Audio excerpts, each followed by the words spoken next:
maybe I'll take the full 15 instead of 10.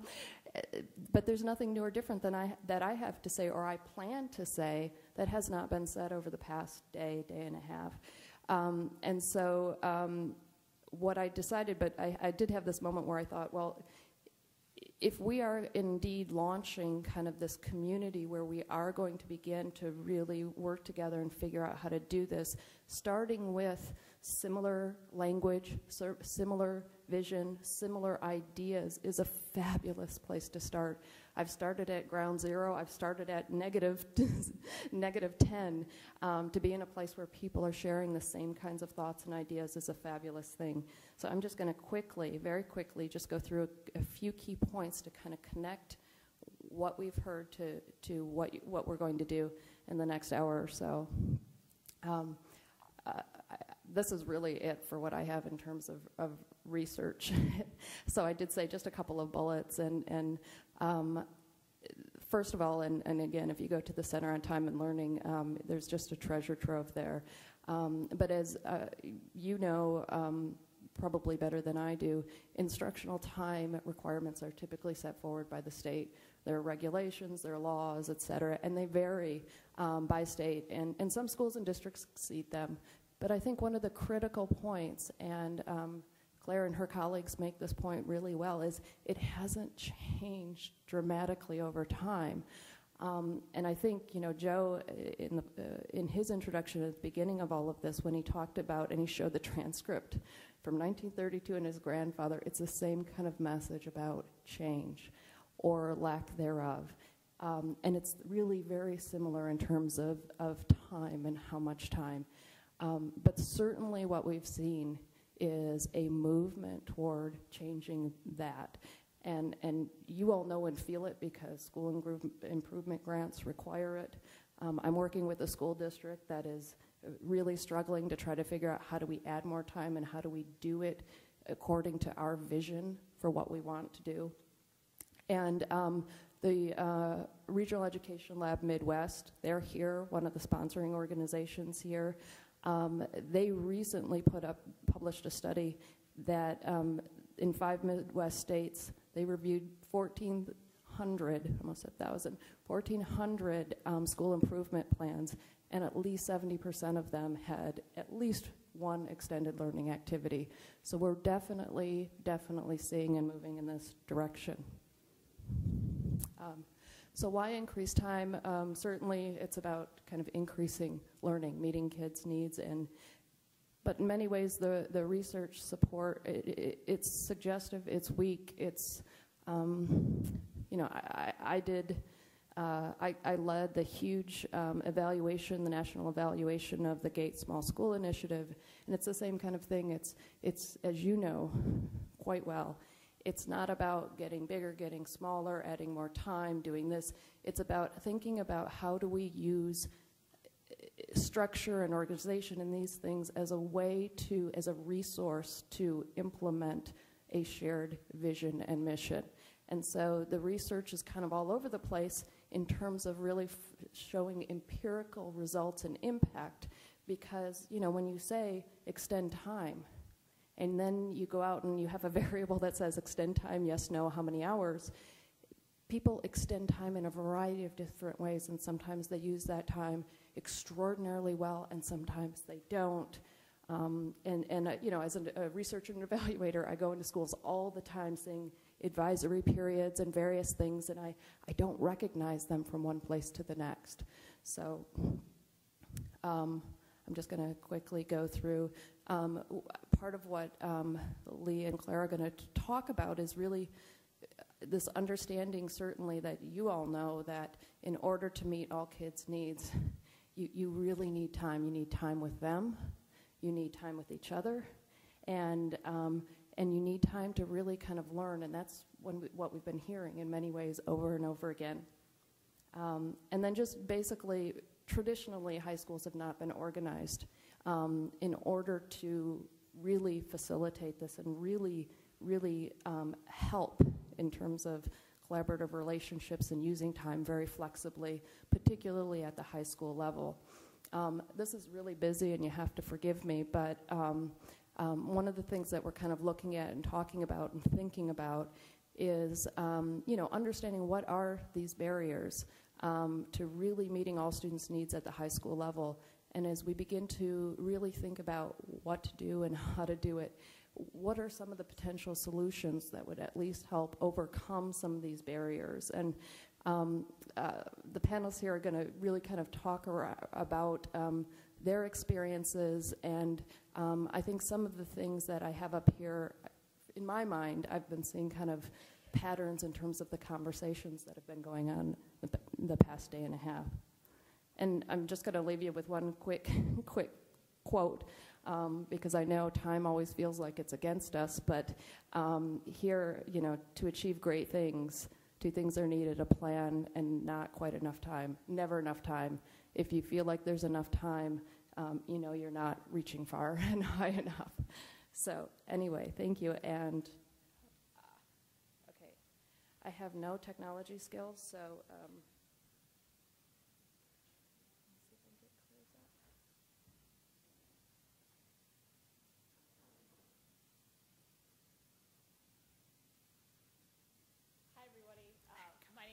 Kaplan, and pleased to be here with you all today. As Becky said, I'm with the National Center on Time and Learning, and one of the challenges was to try to fit all of the information that we have about expanded learning time into a very short presentation. So I'm going to just briefly talk through a few things that, as Becky said, again, there's many more resources available on our website. But why more time? At the National Center on Time and Learning, we're committed to the idea that students, in order to be successful in a global, 21st century global economy that requires so much of them, students need more time. We need more time in schools in order to close the pernicious achievement gap that so many of our students face. There's just such a need for students who are, if you're going into 9th grade and you don't have the basics, how are you supposed to both catch up to 9th grade and also gather and build all of the skills that you need throughout high school? So to catch up and to excel, schools need more time. If there's not enough time to do the basics, how can we go beyond the basics? So how can students have the grounding in 21st century skills, arts, music, physical education, all of that? There's been a lot of research about the narrowing of the curriculum across our schools over the past years, with more focus on the tested subjects of English, language arts, and math, and it cuts in time for science, social studies, the arts. Yet students, we know, need those subjects too in order to build the skills and to be successful in the 21st century. And then there's not enough time in our current 6.5-hour, 180-day school year for teachers to spend time together, to look at student data, to discuss student work, to talk about the teaching practices that are most effective. So for all of these reasons, we work to promote a longer school day and year. We have a vision that in 10 years, at least 1 million children in high-poverty communities will attend schools that have redesigned their school day or year to expand learning time, to support both academic improvement and to provide a well-rounded education. Just a quick background on our organization. We really do this through 3 things. We work to provide knowledge to the field about what successful expanded learning time schools do. What can you do with that extra time? We also are working to influence policy at the federal, state, and district level to try to build policies that make it easier for schools to expand learning time. And then we are working to affect practice by helping schools and districts make better use of the time that they have and expand learning time. Particularly in Massachusetts, we got involved in this work back in 2005 when we partnered with the State Department of Education to launch an initiative that expands school time by 300 hours, and hence that's one of the pieces behind the activity that you'll do later. If you had 300 more hours per year, what would you do with that time? So schools in Massachusetts that are part of this initiative can expand their school day by 300 hours and apply for a grant to do this. In working over the past 5 years with these schools, we've learned a lot. And I think one of the things that we've learned, the most important things that we've learned is about the promise of expanded time. That with time used well, schools can accomplish quite a bit. So here you just see some change in proficiency rates over that time period from before expanded learning time started at these schools to the light bars after a couple of years of this at 2 of our stronger schools. But the other key thing that we've learned in this initiative is that more time alone does not guarantee results. So time is not a silver bullet. It's what you do with that time that matters so much. And then I'm really going to focus on today is sharing some of what we've learned about how schools can best use additional time. Just quickly, if you compare, for example, the change in proficiency rates at some of the top performing expanded learning time schools we've worked with to the bottom two, there's a tremendous difference. So some schools here in English language arts have been able to do tremendous things with that time, and some schools not so much. And the same in math. So again, we've taken a step back and we want to say, what is it that those schools and those darker bars there, the dark blue bars, schools A and B, what have they done with that time that's made them so successful? So I'm going to talk through some of those examples. Before that, I just wanted to mention that there's really a lot of different approaches. There's not one specific way to extend the school day or year. We've worked with schools that have a longer day, an 8-hour day. They add in additional class periods, or they may lengthen class periods to have longer learning blocks. Some of the schools that we've seen across the country have longer school years. They have 200-plus days rather than the typical 180. They may offer special intercession programs, and I'll talk a little bit about a school that's doing that. Or they may really leverage time for summer. They may have some Saturday school programs and after school for some students. Or some schools do all 3 of these things. So there are really 4 things I want to emphasize when it comes to what can high schools do with more time. What's the real opportunity here? The first and perhaps the most important is using that time to meet the needs of all learners. It's really being able to have that additional time to say, okay, this class period is not necessarily meeting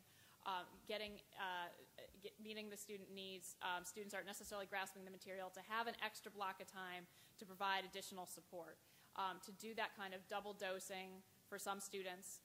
The idea really is that we so often look at this as there's a set schedule, and students go through that schedule and they either get the material or they don't. But with more time, allows you to provide specialized supports, targeted supports for students. Just give you an example of a school in Philadelphia I visited recently, Mastery, part of the Mastery Schools Network. Their regular day, it's a 7.5-hour day, so it's not tremendously longer than the typical school. But they've used that day to provide double doses, particularly in the 9th grade, for students of English and math. They felt that students were coming in with their skills were so poor in English and math that they couldn't get them to the level they needed to be at to graduate unless they really focused in 9th grade with those double blocks. So they have those double blocks of English and math. And then they also have, as you see on the this mastery class at 12:30, which is yet another block where it's much more tailored to what students need. So some students have a math support class there. Some students might have an English support class there, or something else. So really, for some students, if students are weak in math, they may have 3 classes that day that's getting them caught up to grade level in that area. Then on top of that, this school runs a Saturday program of 18 Saturdays during the year, 3 hours each of those Saturdays. So any student not advanced in English and math participates in those. That's just one of many, many examples that I could give you. Also throughout, when I show you some of these examples, I want to also just emphasize how well these schools are doing with it. In Philadelphia, proficiency rates hover around 40%. This school is pushing up closer to 60 and 70% and is almost on par with the state. And this is with a very low-income population. Another approach to expanding time that doesn't necessarily involve a longer day or year I wanted to show you is something called Acceleration Academies. This is something that we're seeing a lot of in Boston now. It started actually with a middle school and has moved over to some high schools. And these Acceleration Academies take place during a week, during the week-long vacations students have. In February, the week is focused on ELA, and in April, it's on math. Tech Boston Academy is a school that was recently recognized by President Obama with his visit to Boston. And this school implements these as well. So it targets students who need that extra academic support. So it's 30 additional hours. They have a much lower student ratio, 12 to 1. And it's really just an extra 5 days of intense academic support in the areas that students need. And teachers who teach those programs review the student data, and they may spend a good portion of the whole time just on specific standards and strands that they've found students are weak on, looking at data. Again, just wanted to show some of the results here. When you compare the student growth percentiles, which is the index in Massachusetts that measures student growth of non-participants and participants in these acceleration academies, it's been, we saw was quite dramatic. And there's only 1 year of data on this. We'll have another set of data soon. But the light bars there represent the students who participated in the acceleration academies. And these are the students who were struggling. So it targets particularly struggling students. So in addition to really that targeted and individualized instruction more time can provide, we also see schools with more time doing a lot to prepare students for post-secondary success, really being able to offer things like internships and college readiness programs. So I'm going to talk about one high school I was at very recently. It's a very innovative school in Brooklyn where school is in session for 200 days. And with that longer year, what that allows the school to offer is a 4-week immersion experience twice a year for all students in an elective course of their choice. And they call these electives intensives, college and career intensives. And the intensives are taught by a dedicated core of intensive teachers and focus in on specific careers. But they also loop back and touch on the curricula and the standards and strands that students are weak in other areas. So there's a lot of communications between these intensive teachers and the core academic teachers that students normally see. So you see here just a schedule, a sample 11th grade schedule. The regular session during the year, students have what might look like a more typical high school schedule of classes, and then they have their 4-week intensive. The intensive, for example, may focus, this one here in this example is on technology. I'll give you an example of, there was an intensive that focused on medicine, and students studied all sorts of medical careers and went out into New York and visited a number of hospitals and clinics, and then shadowed different medical professionals and then produced a report. And so the teacher then integrated a number of literacy skills into this work because they were doing a sort of research paper and report on what they were learning, but so much of it was grounding these students in what it might take to go into the medical profession. So it's a really interesting model that this school offers, and it does so by having these 2 different sets of teachers. So just to explain a little bit about how this works, so students, there's sort of 2 sets of teachers. The regular teachers that teach the regular classes actually get a break during the time when the intensive teachers are working with the students. So essentially it's a staggered year schedule. Teachers still work 180 days, but students are in session 200 days. And there's this set of intensive teachers that follow students through those 4 years. So then by the end of high school, they've had these students for 4 years and can provide some serious advice about college and careers. So I know time is short, so I don't want to spend too much time, but I think you have copies of these slides. But each year, those college and career intensives are a little bit different. First year, they focus more on the private sector, and then all the way up to senior year, where it's really very focused on college applications. I think we'll do questions at the end, right? Yeah, thanks. And again, this school is really outpacing comparison schools in the area. So another example, and actually I should just back up to say, as I was doing this presentation, I was trying to think of, okay, what are the high schools that I've seen recently to put in here, and I kept wanting to talk about Achievable Dream in my presentation, but I held back on that. Achievable Dream could be an example of many of these different practices. I held back on that because you're also going to hear from Lee, who has a very successful summer program as well. But summer is something I wanted to emphasize because it's something that sometimes people don't think about with increased time, and we've seen it can be very powerful. And I'm talking about summer not just in the traditional summer school of credit recovery, but summer organized a little bit differently. So here's another mastery school in Philadelphia that has a learning institute for all incoming students. It's 4 weeks long, sort of about half a day. But what I want to emphasize is that these summer sessions for incoming ninth graders can be so valuable, and sometimes for any kind of incoming student, because sometimes you'll get new students and throughout high school, for three things. One, it provides a grounding in the school culture, and it allows you to sort of set expectations and rules about sort of how students will have to work throughout high school and build those study skills, organizational skills. It's time to do all of that before the school year starts. It's also time for skill building, to provide that additional remediation and support for students that may be struggling in literacy or math.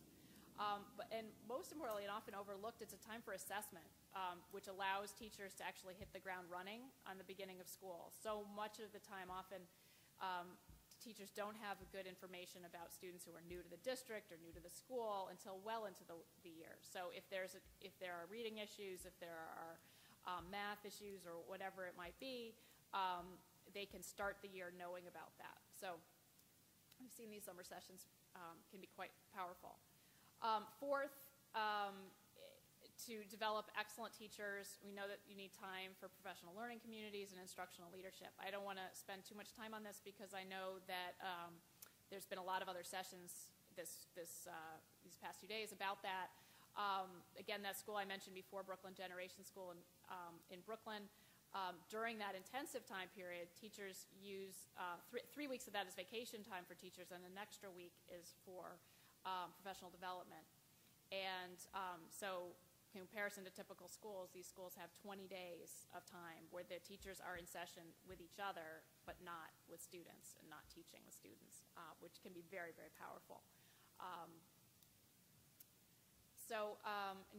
To move along here, but we are in the midst of a study of high-performing expanded time schools, and I've pulled some examples for this presentation from those schools. But we've basically been studying 30 schools across the country with high poverty populations and high performance that we've defined as being 10% above district averages. And I wanted to share with you just some initial themes. That report will come out in September. And feature a lot of materials that people can use to learn from these schools. But there's really 7 things that we're seeing amongst these schools. First of all, the schools are very highly focused. That one might think that additional time allows you to sort of sit back and do all sorts of different things. But actually, it doesn't. That extra hour and a half can be eaten up very quickly and be unproductive. So schools that do this well have a laser-like focus on what they want to accomplish. And everyone shares that focus and those specific goals and sees the additional time as centered around those goals. As I mentioned, the really effective schools very much tailor schedules and classes in order to provide the supports every student needs to succeed. So with that additional time, it doesn't look the same for every student. It looks different based on what students need. In order to do that, all of the schools that we've seen are relentless in their use of data to monitor student progress and then align resources, particularly time, around student needs based on that data. We've also seen schools use time to build a positive school culture that really values learning and academic success, whether it's through that summer orientation program I mentioned or through community meetings or advisory periods.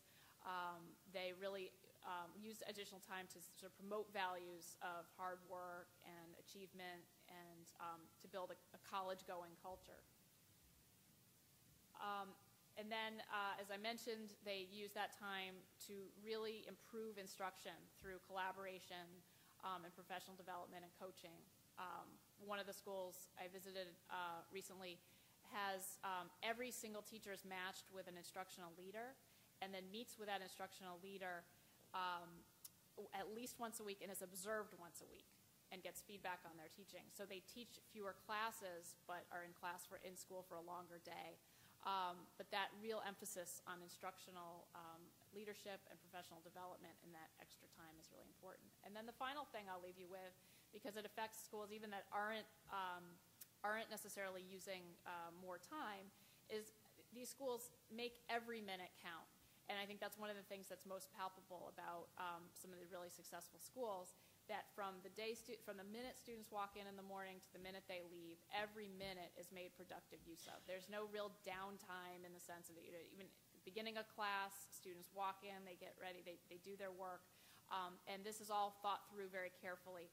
Teachers think about their routines in order to maximize the time within the classroom so that every minute of that class period matters. The school, all sorts of things are thought through in advance in terms of how students turn in their homework to cut back on wasted time. As I said, there are lots. This is sort of just a very brief overview. We have a lot of resources, including videos about some of these examples on our website, and we have a number of what we call practice profiles. So if you wanted to look, for example, at the Acceleration Academy's idea, we have materials, both a video and a profile about Acceleration Academies. We have a profile about Achievable Dreams and a number of other schools. So we really try to document on our website how schools are using more time.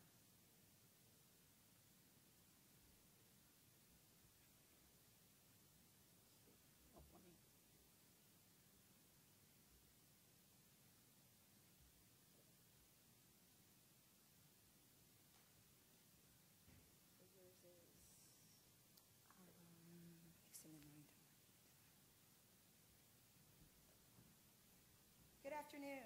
My name is Vreeland. I'm the Director of Education and Student Services for an Achievable Dream Academies in Newport News, Virginia. I'm going to start off by telling you a little bit about how an Achievable Dream is structured. An Achievable Dream is a nonprofit organization in partnership with a public school division.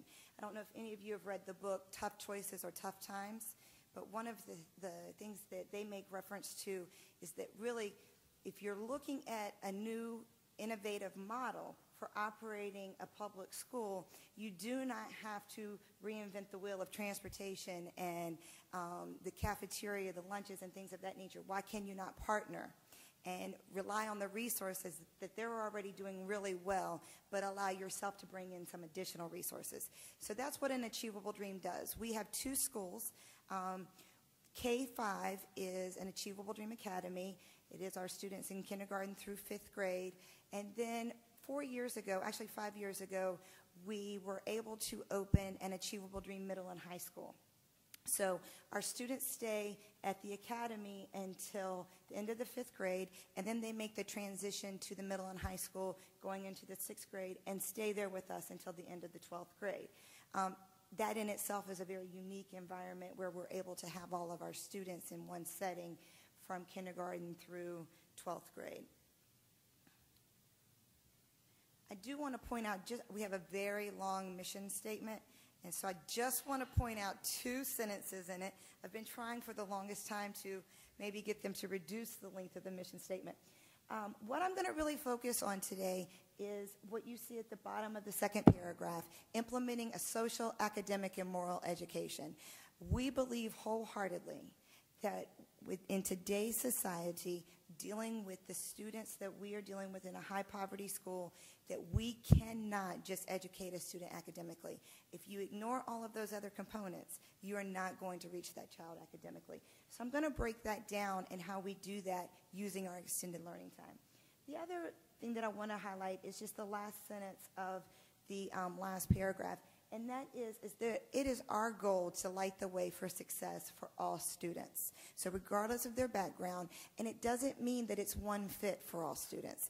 You'll also see that we do a very individualized plan. That's the way we feel we're going to reach them all, is by having an individual plan. Sure, college is what we start off with and that we stick with up really through the end of their 11th grade year. If they change their pattern and want to do something different at that point, that's fine. But it's our job to make sure they're prepared to go to a college or university if that's their choice.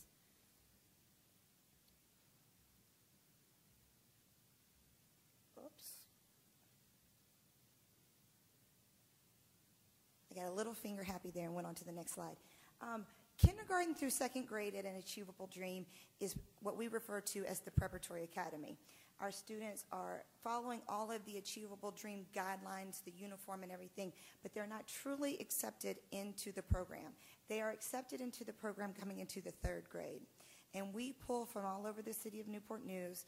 City of Newport News will provide transportation for our students to come from anywhere. But we, first and foremost, are taking students who are economically disadvantaged. So we are looking at their free or reduced lunch status first. After that, we are looking at a point system. And that point system is based off of where you live in the city, what zip code you live in, if it's a high crime zip code, if you're in a one-parent household to no-parent household, which we have a large percentage of our students who are living with grandparents, aunts, uncles. If you're living in public housing, if your parents are incarcerated, if you're depending on the number of siblings that you have in the house. So we're taking all of these points and we're looking for about a 14 to 16 point range. So as you can imagine, we are then taking the students with the most social risk factors. And in order to do so, once again, that's where I say that it would be impossible to truly reach that child who has come into school and said, my family has just kicked me out, or we don't know where we're going to live, or we haven't had anything to eat for a few days, and to think that English is the forefront of what's going on in their life. And then to get mad when mom doesn't come in for a conference, or to get mad when we don't do our homework. So we have to be willing to dig a little deeper and to look at the whole child if we're really going to expect academic improvement. So when we developed an Achievable Dream and when we developed our schedule, we were asking ourselves two questions. What do children need to succeed? And that's how on the next slide, you're going to see how we implemented our calendar. But what did we need to do? What did we need to implement in order for children to succeed? And what do schools need to create an environment in which children can learn and succeed? So what should those walls look like? What should it be like inside an Achievable Dream Academies in order to promote learning and success?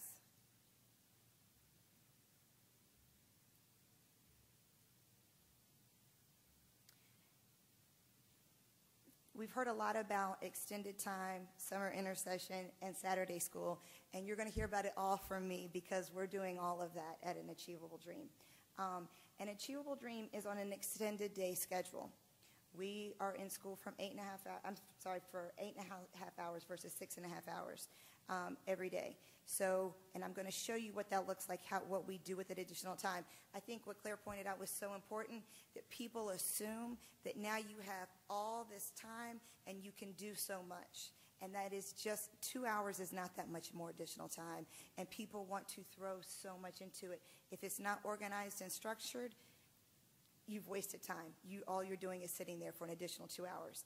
We also do 4 weeks of summer intercession. Now, we'll tell you that when we first started with a year-round schedule, we did 3 weeks, 2 weeks in the fall, 2 weeks in the winter, and 2 weeks in the spring. That didn't work for us, and I'll tell you why. Because when we opened the high school, we needed to be on the same schedule as other high schools because of athletics and things of that nature. You can't underestimate the power of athletics and extracurricular activities. So we had to get creative and say, what are we going to do to ensure that we have that additional time, but also make sure that we meet the needs of our students with these other activities? And so we changed our schedule. We went from those 3 intercessions throughout the year to 1 intercession in July and August. So we have 4 weeks of summer intersession that are half days. In addition to that, we have 24 weeks of Saturday school. It is 3 hours a day. We do provide transportation. We do provide meals on Saturdays. The only thing that's different about those types of requirements is that the students are able to wear their own clothes on Saturdays versus coming in a uniform. We use Saturdays for a lot of different reasons. It is not just for remediation. At the elementary level, it is more for just remediation. At the middle and high school level, if we have a student who is in Algebra 1 at the 7th grade and is struggling, do we pull them back and put them in 7th grade math, or do we send them to Saturday school? We send them to Saturday school so that they can stay 2 years ahead. All of our AP Calculus students were in Saturday school up until the AP exam. Of course, they're not behind in math, but we wanted to make sure they did well on that AP exam. We had a world geography class where the young men just really didn't want to do their homework. That's fine. You don't want to do it in the evenings? We can come up with a different plan. It didn't take very many weeks of coming to Saturday school before they started doing their homework on their time and not on ours. But we had to get very creative with Saturday school, especially for our older students. Now, socially, we believe very strongly in the daily rituals and setting that climate for students when they come into the building. It sounds like they're breaking down on the other side of the room. So every morning when our students walk into the building, we shake hands. Every morning they're greeted with a firm handshake, direct eye contact, and a good morning. And it can't be anything other than that. But we're that's 2 reasons. First of all, we're teaching them how to enter that building. Second of all, if they've had a fight with mom, had a disagreement on the bus, we're going to know it. Because if that child is normally smiling when they come in the morning and they have that frown on their face, we know that we better intervene before they go to a classroom. Because something is going to happen. At the very least, it's going to impact their learning. So we start off that way. Then, all the way through middle school, they go through the morning program. The morning program is about character education. It is about really starting off that morning, reminding students why you're there. An achievable dream loves me. I must learn to earn. I can go to college if I work hard. They say it with much more enthusiasm than I do, but it's something different about a 3rd grader saying it than a grown-up sitting up here. When we get to the high school level, obviously we have to modify that a little bit because they're not going to go in there and recite banners with us every day. So what we do is a weekly town hall meeting where we're focused more on leadership skills, things that may be impacting them in the community, things may be impacting them in the community, which is ultimately affecting their learning. And that's something that we always have to be aware of. What is going on outside in their lives that they're bringing to school? Then the students also in the mornings have social rotation classes. So if the students are not in the morning program or not in the town hall meeting, then they're going to a series of social rotation classes. We have ethics, where we're literally teaching the proper table setting. We're teaching about cell phone etiquette, writing a thank you note, that you can't use text message language in everything that you write. Sometimes you have to write out words. You have to spell them out. But little things that we assume people know, but that maybe they do not.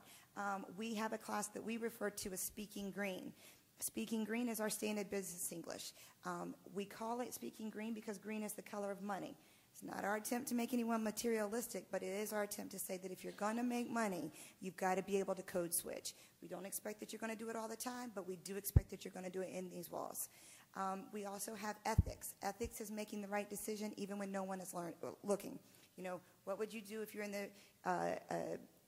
it's your first job as a cashier? They think that they've given you a $10 bill, and they've given you a $20 bill. What do?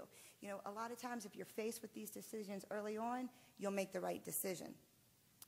Financial know-how is another class that we have, a stock market class. Athletics. Athletics really does still become part of that extended learning time because our high school students are given the opportunity to leave early during the athletic season by 1 hour if they're in good academic standing.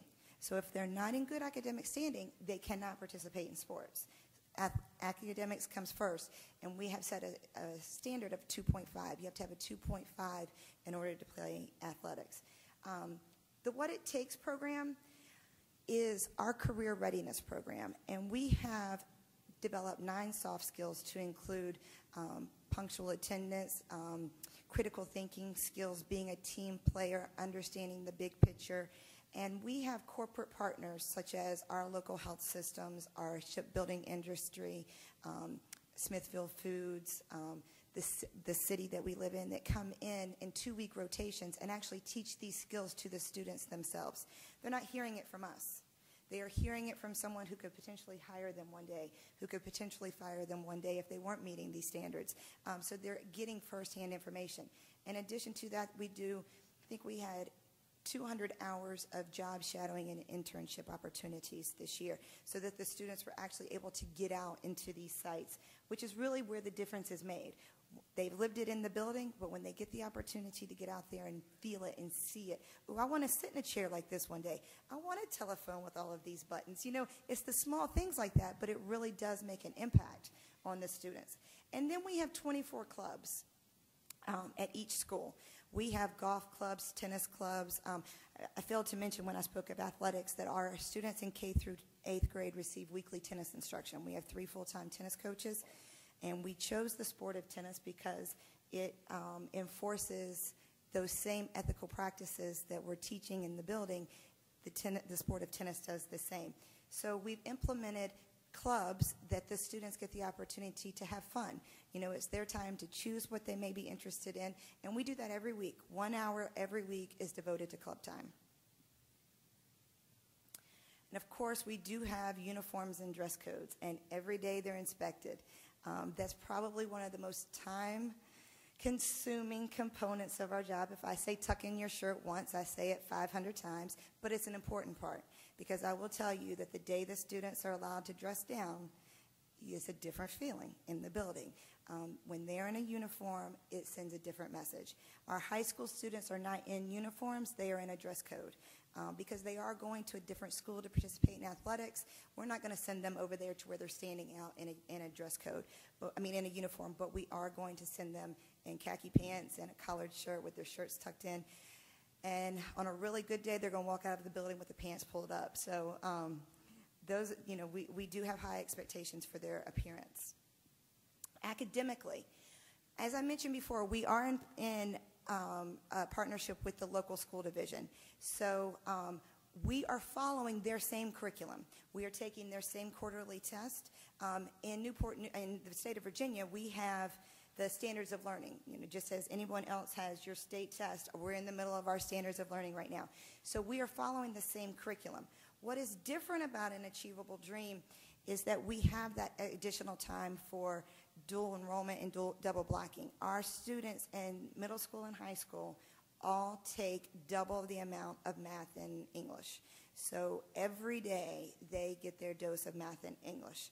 In addition to that, we have a daily SAT class for our 10th and 11th grade students, because the SOLs are going to get you out of high school, but we all know that that's not what's going to get you into college. And for most states, those standard tests are so different than the actual SAT. For instance, in Virginia, the standards of learning are not timed. The SATs are. So the students have to totally change their mindset and get used to taking that timed test. We partnered with Kaplan to do this SAT program because they already had it developed for that age group. And we've seen anywhere from a 40-point improvement to a 340-point improvement after this first year. This is the first year we've implemented it. We also do a lot of pull-out and tutoring sessions. So this additional time, by being double blocked in math and English, they have double the amount of time in there. So if they need to be pulled out, if they need small group or one-on-one tutoring, then we're able to provide that during that time. We also are able to get let me rephrase it, we have to, not also are able, but we have to get very flexible with the scheduling. Even when you have students that you are trying to meet their individual needs to make sure that you're keeping them engaged, you have to be able to determine what their interests are. We have something called Virtual Virginia, which I'm sure every state has something similar, where they have the AP classes online and are able to offer a lot more AP classes now. So we have to get creative with that time period and say, okay, from 2:15 to 4 o'clock, That's going to be our AP block. We're going to have a lot of monitors in there, but we're going to have to be able to individualize these classes so that these students are interested in advanced placement classes, so that they are interested in this higher level thinking and the critical thinking skills that these classes require. So we may have one monitor who's overseeing 5 different curriculums. Now, they're not teaching it, obviously. They're overseeing it. But that's how we had to get creative so that the students were interested in those higher level classes. We also have college partnerships. The college partnerships are with 3 state of Virginia colleges. Those are Virginia Tech, ODU, and Norfolk State. And what they have done is they have, through their individual foundations, been able to find funds for Achievable Dream students. Any Achievable Dream student who goes to one of those 3 schools, they will close the financial gap. So it really is about that mission statement that I mentioned before, the end result. For students who do not see the light at the end of the tunnel and who have been led to believe that college is not an option, you've got to show them that it is. And for us, that was going out and finding funds. We're not producing the funds. We found the funds through these colleges. Moral. The moral component is not really anything that you can look at and see, so to speak. It's not something that you can teach every day. It's something that you have to believe. You have to believe that all children can and will learn and will be successful. And you have to expect it every day from all of your teachers, your office staff, your custodians, everybody who touches those children. You have to have high expectations. You have a 2.8 GPA, that's great, but where's the 3.0? You passed the SOL, but why didn't you pass it advanced? Now, granted, not all children can do that, but those who can are often not. And what are we doing to take them to the next level? Enrichment experiences, I think we've taken 81 field trips this year. That's a huge component. We've got to get them out there and give them the opportunity to see it. We have to. How can you write on the SOL about a beach, your first experience at the beach, if you've never been to the beach, if you've only read about it, if you've never been able to feel the sand? And we celebrate the accomplishments. We have a lot of ice cream parties, snow cone parties, whatever the case may be. We are fully accredited and have made AYP. Over the last 3 years, all of our high school SOL results have been between 86% and 100%. We do have a 99% on-time graduation rate. And out of our 9 graduating classes, 86% of all of our graduates are confirmed to be in college, in the military, gainfully employed, or in graduate school. That doesn't mean that 14% aren't. It just means that after a few years, you lose contact with some of them. And then I mentioned the college partnerships and the financial assistance. And that's it, because she just gave me the 0 sign. A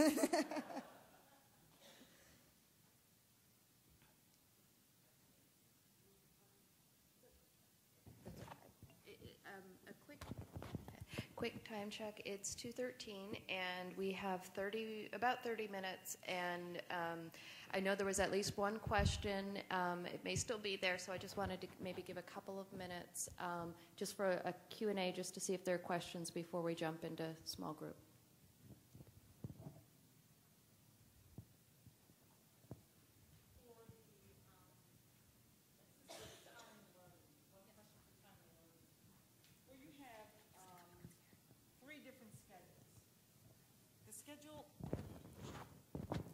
The schedule that is on page 3, you have double dosing 2 blocks of math. Is that correct? And then 2 blocks of English. I'm looking at page 3 schedule. It's right in the middle of that page. Yeah, so the Mastery School. I think that's the one you're talking about. I'm sorry, I can't hear you. Is it the Mastery School? Yes, the one with the double blow. Yes. Mastery Thomas, Sure. right, that's it. Right. Okay, since you're required with the increased time to also have extra time for the fine arts and those, those courses too, how do you fit in, since you're double dosing, how do you fit in the extra time requirement for the fine arts and enrichment part? Right. So on this schedule here, you would see on this is one day. So you see that there's the algebra up there. That's 2 days a week, Monday, Thursday. So okay. I probably should have clarified. want to spend too much time on it. But so math is, so 2 days a week there's double maths, and every day there's double English. Okay, so this is not for Monday through Friday. This is only for those every this other particular days. schedule, yes. Okay. But in any case, so I think that they do alternate at that school, so that Wednesday, and I think there's a community meeting on the Friday, and then the 2 other days during the week, they probably alternate there to more of a enrichment type program. But you do see at the bottom there music and PE. So, and this is also a 9th grade schedule. So as I mentioned, this school felt very specifically that 9th graders needed that boost. They needed to get up to grade level in ELA and math. And then, so you actually do see more different and types of programming happening at the older grade levels once students are caught up too. Okay. So this is just one school, one particular I got thing. you. Just one last thing for the on page 5 with the Brooklyn school, with that schedule. When you guys do the intensives for those 4 weeks, are the intensive classes, are they taught by regular teachers that have to be certified, or are you bringing people from the business area to teach, or how is that done? So that school, they are actually certified teachers. So they basically sort of have 2 cadres of teachers. They have what they call their foundations teachers that teach the regular classes, and then they have the intensives teachers, who may actually have just been regular teachers at other schools, but were very interested in teaching these intensives.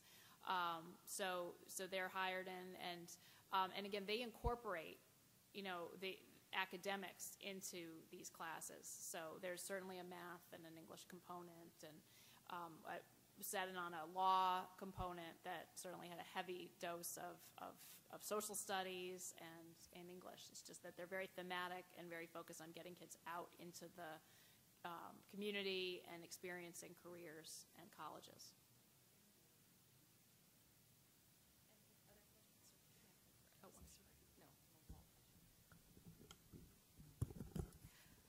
Okay, so we're going to take about 20 minutes now and ask you to kind of talk through the questions that are up here in your small groups, and then we'll take maybe about 10 minutes or less think time. We always take more time than we think, and I don't want to interrupt any fabulous conversations, so we'll take a few minutes at the end just to ask folks to kind of lay out a couple of the key things that came out of their discussions. So we have some facilitators in the room. Do you guys mind raising your hands?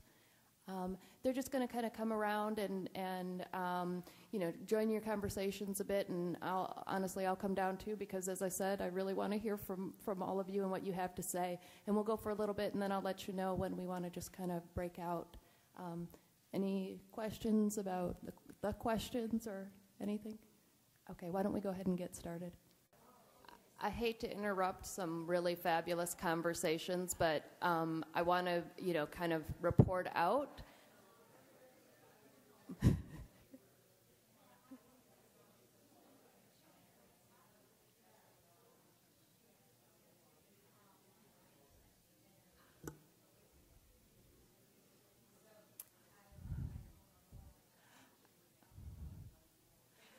I'm really fighting the temptation that what my children's teachers do. Sorry, this is high school. So can I ask kind of each table just to take a couple of minutes and share some of their thoughts and some of the discussion that they've had? And I'm going to have to ask you to do that with a microphone because we're taping and we want to capture everything.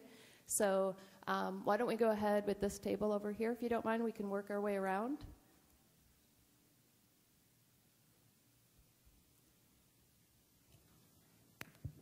So we had a very rich conversation. We had school representatives, state representatives, and district representatives, so had the full picture even in our small table here. And I think the big takeaway from the presentation and from our conversations of sharing what's working and what's not in extended time has to do with the strategic thought and the strategic planning going into the work, and that there are a lot of ways to extend the day, extend the year, extend class periods, but we haven't necessarily integrated those to connecting teachers if they're doing an intervention period, to aligning the curriculum to how we change our practice if we have longer class periods to work with, to who is providing these services. One of the things that it seemed to me that I noticed is, in terms of the best practices, it seemed like some of these schools very much had their strategy in place first and then figured out, should we do that through an extended day, an extended year, an extended period. And most of our schools kind of came at it the exact opposite day. Oh, we're going to add an extra period. How are we going to use that time? Oh, we're going to extend the calendar. What are we going to do with it? And it seems like coming first to answer the question, why do we need this extended time and what do we want to get out of it, and then back into what's the best way to accomplish that goal, was a real takeaway for us. Great. Okay. Next table.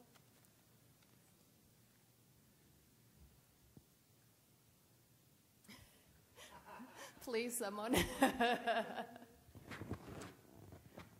Hello. We had a very lively discussion from talking about the issues surrounding the extended time to where we have our brother in Arizona, where they want to increase the time. However, heck, they just found out they have to actually move out of the building even before they can even start talking about the structures or the framework for extending the time at their school. So for us, we're talking about how can we get buy-in first from within the system and then working outside of the system. So how do you get the teachers to buy in to increase time, finding the correct schedule that will be the best fit for the particular school that we have, that will meet the needs of the students that we have, working inside, buy-in from teachers, from students, and then buy-in from community stakeholders, parents, business people, those persons that are in the community, so that it's a full program that's being supported inside and within the school walls. So those are some of the things we talked about. We didn't really come to finalize any particular strategies, but talking about how to build a framework.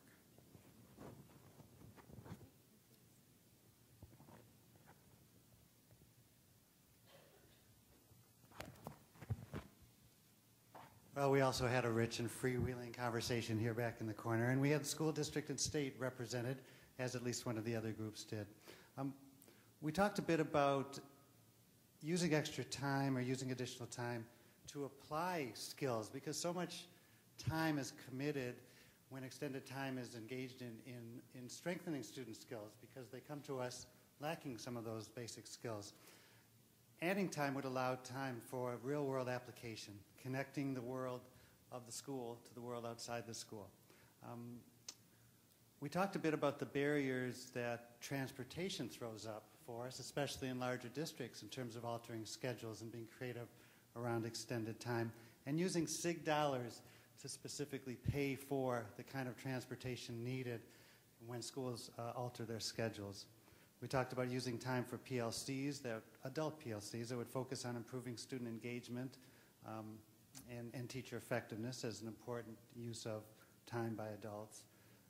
We talked a little bit about dealing with resistance, which we've heard about throughout the conference, to longer days and more accountability by both students and sometimes by community members and parents. And we had an interesting discussion. We had two opposites represented at our table about, on one end was the LEA, the district office, doing everything for the school and not granting any autonomy to the school in their decision making. On the other end, we have a large district represented where the district does very little, and it's the wild, wild west out there. Every school is doing their own thing. So interesting to find the right balance there between support from the district office level and autonomy to go in creative directions at the school level.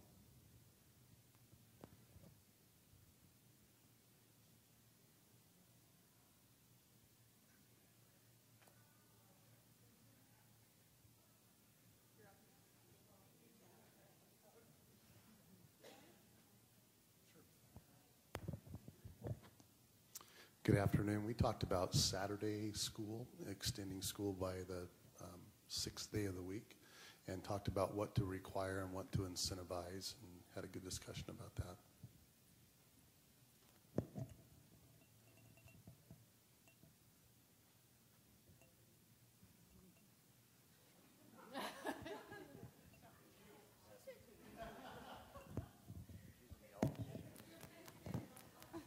I didn't put my finger on my nose fast enough.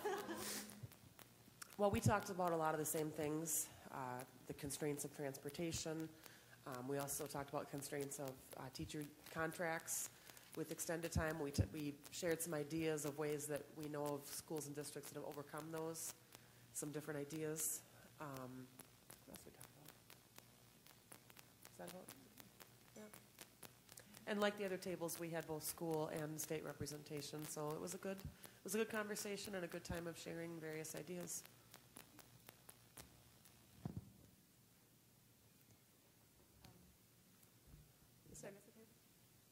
They've declined to. I'm sorry, were you part of, do you have a group, did you want to report out or no? Okay. Are there any, did we get everyone? Are there any questions or comments? I know there were some questions, for example, about Achievable Dream and where their resources come from in order to be able to do the things that they're doing. That was one question that came up at our table, and I know we are pretty much running out of time and maybe don't have a whole lot of time. But because that question came up, I was just wondering, Lee, if maybe you could say a couple words to help folks kind of understand a little bit more about that. Sure. An Achievable Dream receives federal funds through the Department of Education and the Department of Justice. Those are grants that we have to go after. We do not receive any additional state funds. And then, of course, through individual sponsors. We go after in-kind. I was just telling him that one of the things we do is receive 500 tickets to a local theme park for our students who pass all of their SOLs. So we have a lot of individual sponsors and then federal funds through the Department of Justice and Department of Education. So in closing, just a quick remark, if you don't mind, I beg your indulgence. I've been in Washington for quite a while now, over a decade, and have worked in different ways for the U.S. Department of Education. Actually, even before that, when I was in graduate school, I was a consultant to the department for a particular piece of work. And I do have to say, this meeting and the conversations and what I'm hearing from leaders within the U.S. Department of Education has definitely changed from what I'm used to. This idea, as you've heard them say, we want to figure out how to support you, how to help you. I have heard that consistently, and it is. I just have never heard that before in this way, and I think one of the deputy secretaries at one point in one of the meetings I was in said, I don't know that you really want to necessarily hear or take us up on, I'm putting words in his mouth, we're the federal government and we're here to help you. But I do want to Joe started this conference talking about building a community and building a community of support. And I would just ask you and actually challenge you to the extent possible that you are able and willing to do that, is to try to take them up on it. Push on that and see what happens, and see if you are able to get some additional support. I was in a group conversation, and I sat down. I was with a panel, and I sat down with a table as a facilitator, and everyone at the table said, "I want more time with that speaker." During the break, I talked to Joe and said, "Joe, this was a phenomenal experience, and every person at that table wanted more time." And he said, "Point that person out to me. We've got to figure out how to do that." And there are different ways to do that. And he's absolutely trying to find that, and he's getting a lot of support to be able to do that. So I just want to put that plea out there to give them a chance and try to get some of that support. I make no promises about that, but I just ask you to try to do that and give them that opportunity. And my sincerest hope is the response is strong and incredibly powerful. Thank you so much.